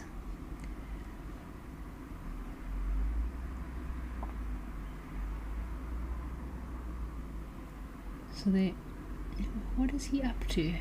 So these black storks will normally feed on fish, amphibians, little insects, as well as small reptiles. So they hunt quietly in these shallow waters, stalking and striking very quickly if they see any movement or signs of a prey species. They're very different from your scavenging storks like marabous. Oop. Got a little springbok here. Look at this cute little creature. Isn't he adorable? Oh my goodness. The springbok looks like it's probably only, I'd say, less than a week old. She's trying to suckle from its mother, but she's not entertaining it at all.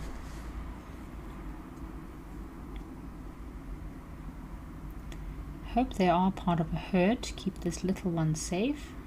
It's amazing how these springbok, within being born, when they're born, within minutes and within hours, they can already walk and run.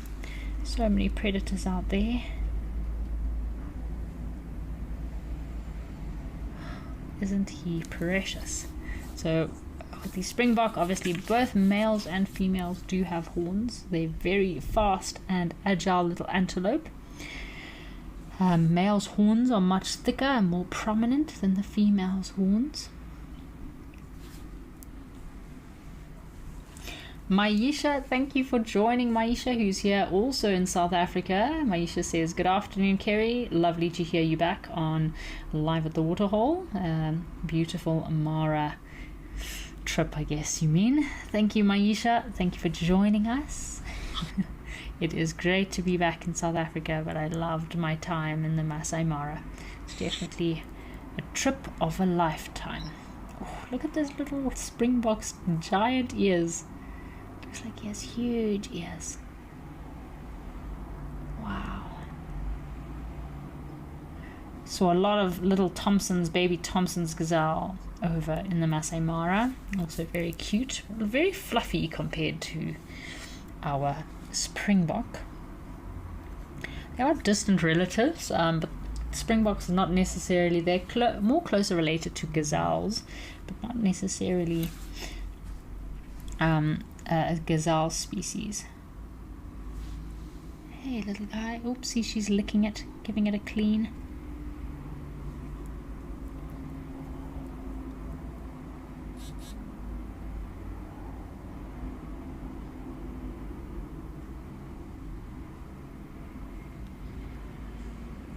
Oop, what are they up to?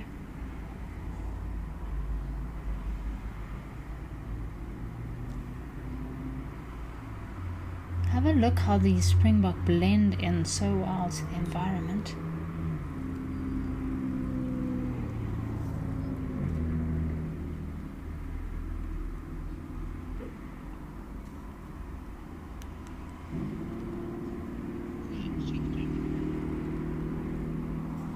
And our black stork still busy grooming himself. He's no longer a one-legged black stork. He now is on both of his legs. Lots of Namakwa doves down here today. There must be about 15-20 Namakwa doves that have just flown down. Wow. I hope these springbok are going to join up with the rest of the little herd Oh yeah, okay, there are more springbok there, that's great. Worry about these little ones when they are by themselves with their mothers. They've got so many predators out there they need to protect themselves from.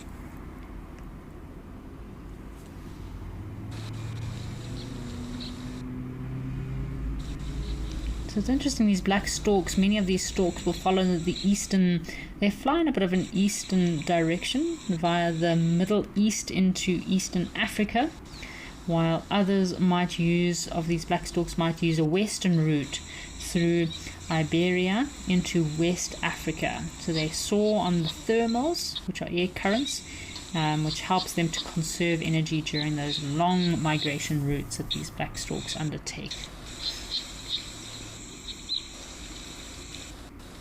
Oh, off our springbok go.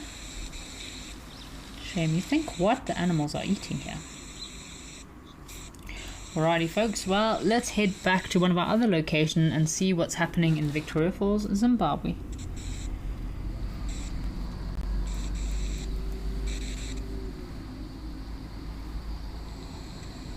Oh, we have some vultures.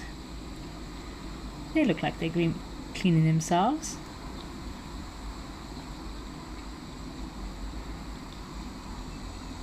Oh, we've got a class's cuckoo calling in the distance. All our cuckoos also arriving back. Guess these vultures are all arriving for the all-you-can-eat buffet that should be starting pretty soon. They know it's almost lunchtime. These are the white-backed vultures.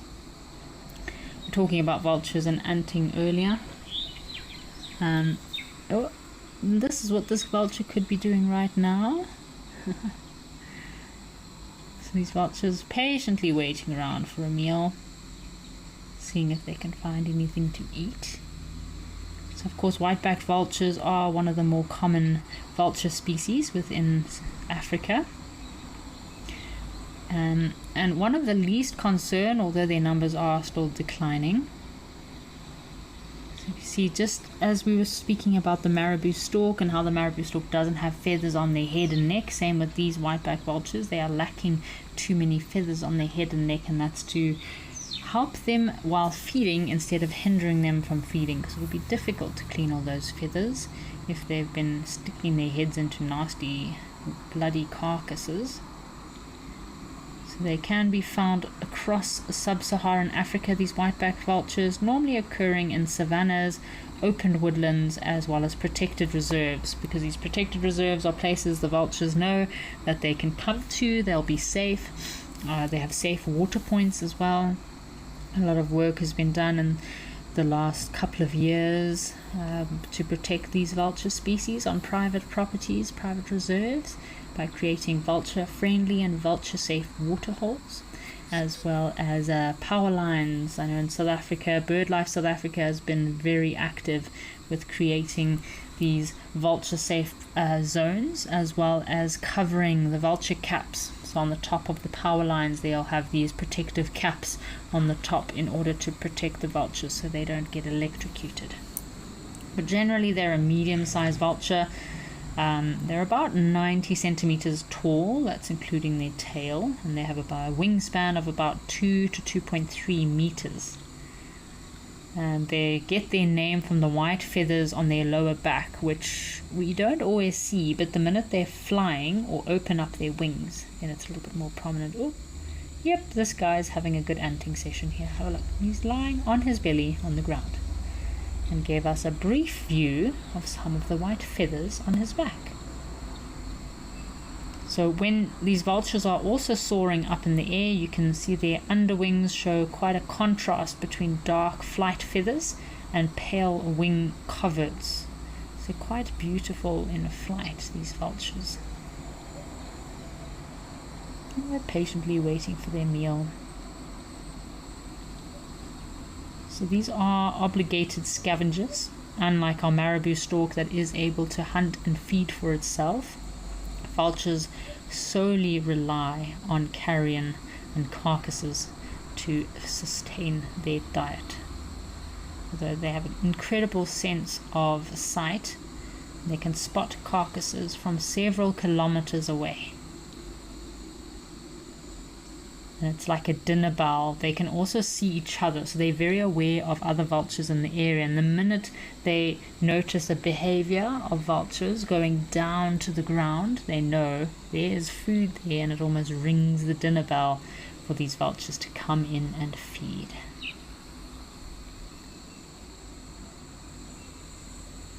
It's such an important little clean-up crew of the bush. They prevent the outbreak of many different diseases by removing all this rotten carcasses and carrion from our ecosystem that most other species wouldn't necessarily feed on.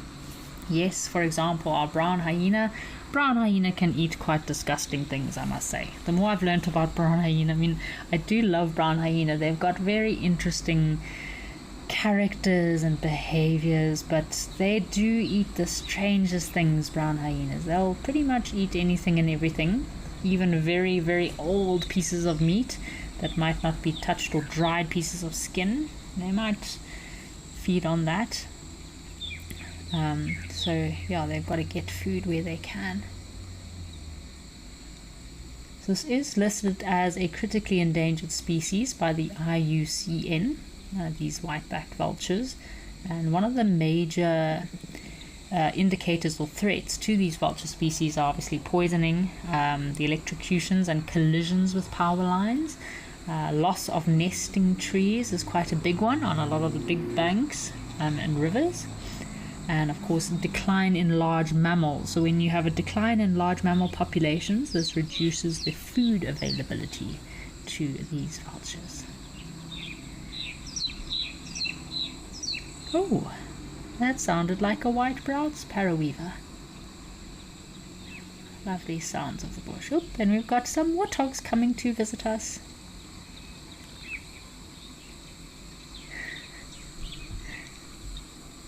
Very casually. So Vic Falls, if you've never been to Vic Falls, I'll tell you a few things about Victoria Falls. So Victoria Falls is located, this is where we're currently filming from, so the Safari Lodge is not too far from the main centre of Vic Falls town. It's a very small, quaint little town that's growing rapidly. You can get amazing food there too. The food is just amazing.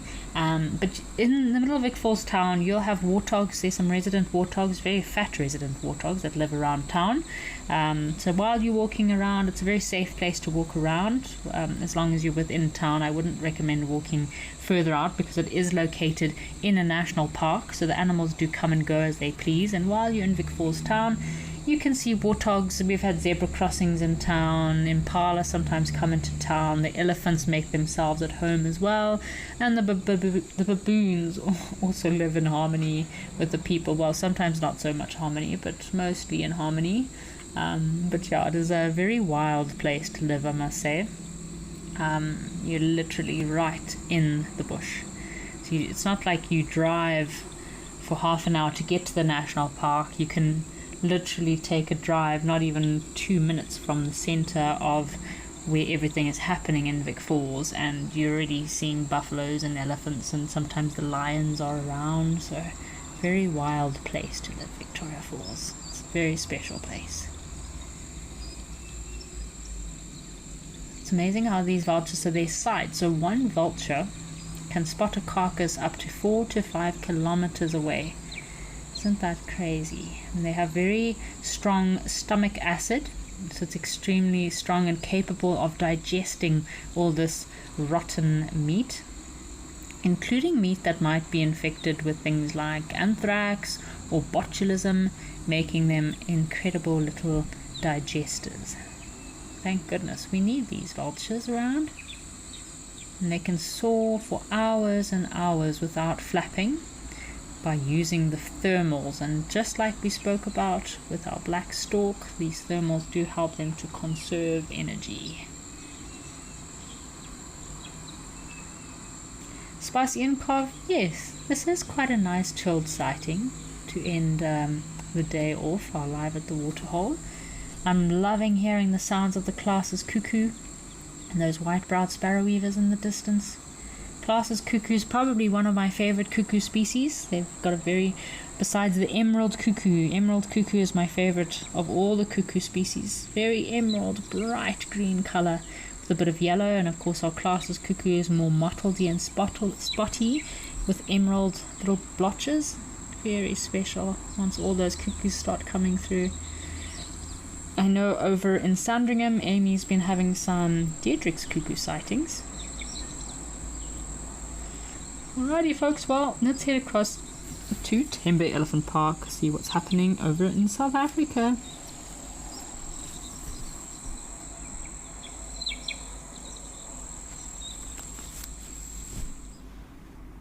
Whoa!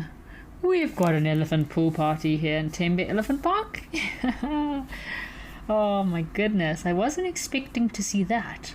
Surprise, surprise. Look at this big elephant. He's just living his best life. Wow, check out this big elephant ball. Maybe the other elephants will join him. Maybe they'll have FOMO and come and join in the elephant pool party. Maybe he's just, it looks like he's just had one of those super long Tuesdays and all he wanted to do was just go and flop himself into the water, cool off after another long day in the African bush. Very nice big tusker just off to behind this male here. Very long tusks. Tembe Elephant Park is famously known for their elephant tuskers. They've got a very good genetics of elephants within that area that are known for having very long and thick tusks. Whoop. I love watching elephant bulls playing in the water. It's like it brings them back to their childhood, and these elephants just start playing with each other, having the best time. Look how white, pearly white his tusks are. After elephants have gone in the water, they're very dark, obviously cleaned themselves off, and their tusks are often very, very pearly white. Oh, another very big elephant tusk ball there. Wow, check out these big guys.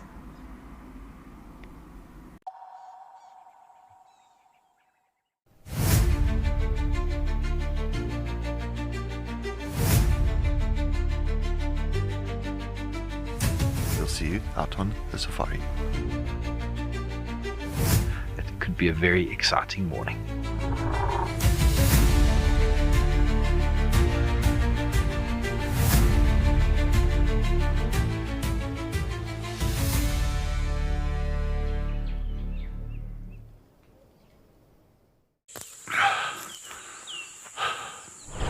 What does it take to handle the wild? Balance. Determination. Focus. Yaku!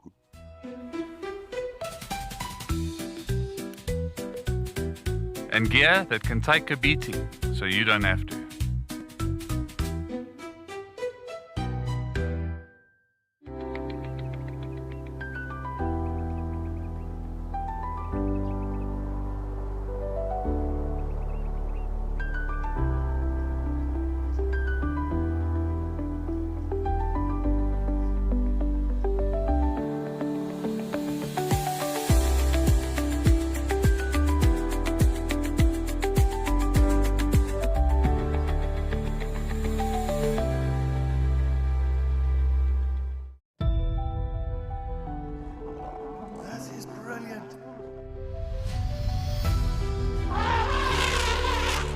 Ria, you say the best kind of roadblock? Absolutely. Look at this. Hello, girls.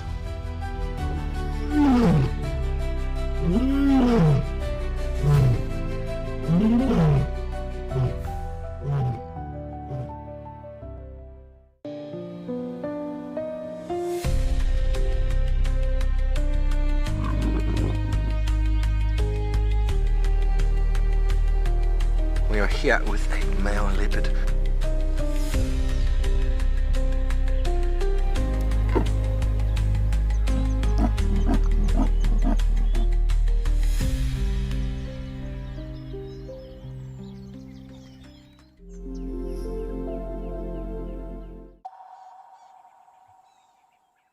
So sometimes, in some of the rivers in South Africa, it is very, very bad.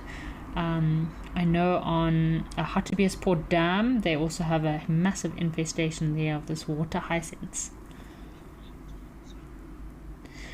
Alrighty folks, well, let's link across to Serengeti for the last few minutes, see if there's anything else out there this morning.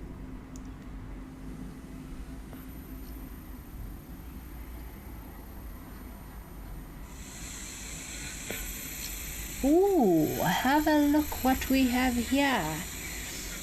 This is our little red-headed agama, which I have also seen live over in the Masai Mara.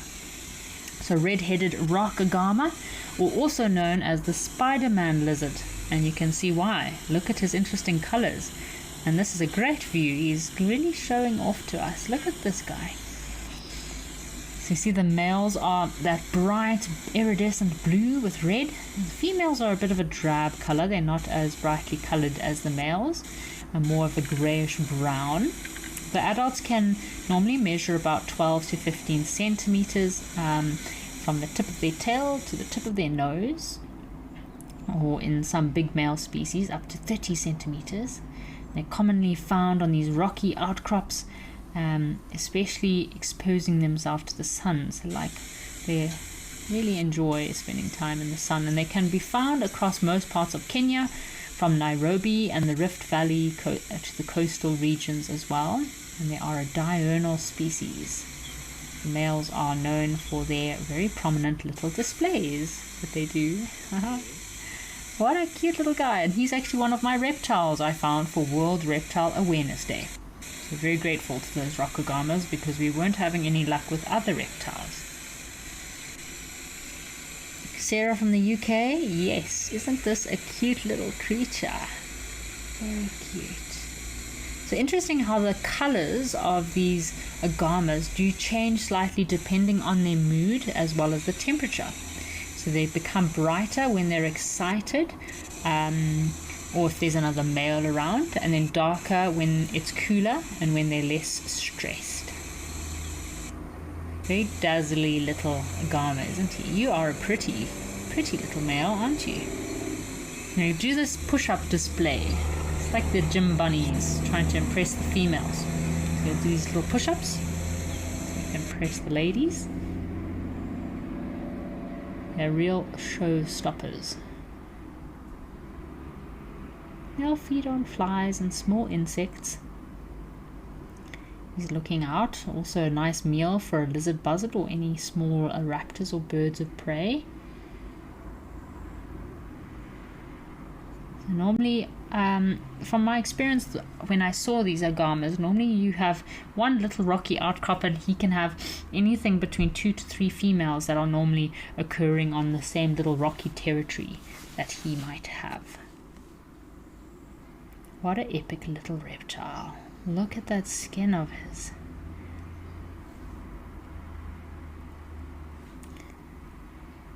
You can see the little ear openings. He doesn't have typical ears as we do, but you can see tiny little ear openings on the side of his face.